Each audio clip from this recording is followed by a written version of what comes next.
Terima kasih atas kesempatannya. Tadi telah dibicarakan semua komunitas manusia ada nabinya atau ada rasulnya, baik yang tidak dan semuanya tidak disebutkan dalam Al-Quran, tapi juga banyak yang tidak disebutkan dalam Al-Quran.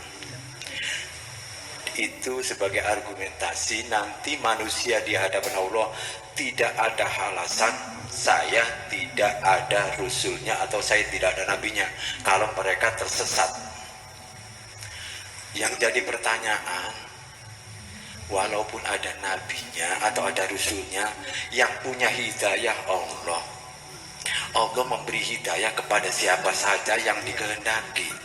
Yang jadi pertanyaan, adakah misalnya tujuan kenapa Tuhan saya melakukan kejahatan atau saya merasakan kesesatan, kenapa engkau tidak beri hidayah kepada saya? Kalau nggak ada rasulnya, bisa ditanyakan, kenapa kamu tersesat seperti itu? Maaf Tuhan, saya nggak ada rasulnya. Allah menjawab, tidak ada alasan seperti itu, karena setiap komunitas manusia ada rasulnya. Tapi begitu tanya, kenapa kamu tersesat seperti itu? Tuhan, kenapa saya tidak diberi hidayah? Barangkali itu yang jadi pertanyaan. Terima kasih Bu ya. Assalamualaikum warahmatullahi wabarakatuh. Waalaikumsalam warahmatullahi wabarakatuh. Ya, kita Direspon Bu ya. kita kembali kepada aturan permainan, the rule of game, aturan permainannya bagaimana. Anda pernah main catur nggak? Ya, kan setiap bidah itu diberikan ketentuan untuk bagaimana melangkahnya. Kalau peluncur, melangkahnya lurus, menyudut. Kalau kuda, menyambutkan L. Nah, kalau prajurit, satu langkah. Itu kan aturan. Ya, aturan harus kita hormati semacam itu. Ya. Maka di dunia ini adalah juga sebagai panggung sandiwara, ya, panggung sandiwara, tonil yang naik ke atas itu sudah ditentukan perannya sebagai apa, ya kan? Mungkin sebagai pemain itu dikasih naskahnya dulu, suruh dipelajari, dan dia mesti melatih diri supaya dalam bermain dia bisa memerankan kepribadian yang ada dalam lakon itu. Betul nggak? Cara marahnya gimana, ngamuknya bagaimana, kan gitu, suaranya kan berbulan-bulan seorang pemain bintang-bintang film dunia yang mendapat hadiah Oscar itu kan melatih diri berbulan-bulan, perannya sebagai dokter itu semuanya ada aturan semuanya itu. Dan apapun yang terjadi itu harus rasional.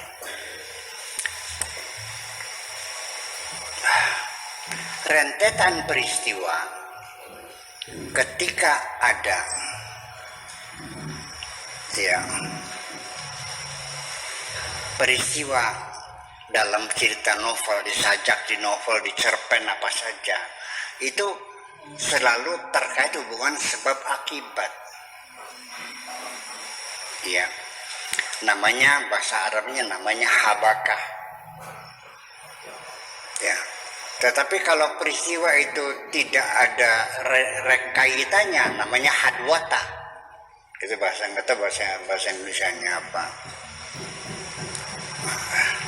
Seorang sutradara namanya Jeff Lash itu membuat novel orang Belanda. Dan sinopsisnya itu sampai 10 bab. Nanti bab yang 10 serinya mati. Terakhir itu serinya mati. Begitu sampai jilid bab ke-10, dia tidak menemukan alasannya apa sampai dia mati. Cara matinya nggak ketemu. Tambah bab 1 lagi, bab 11. Nggak ketemu juga alasannya matinya. Ya bisa saja tabrak mobil, tapi kan nggak lucu. Lucu nggak?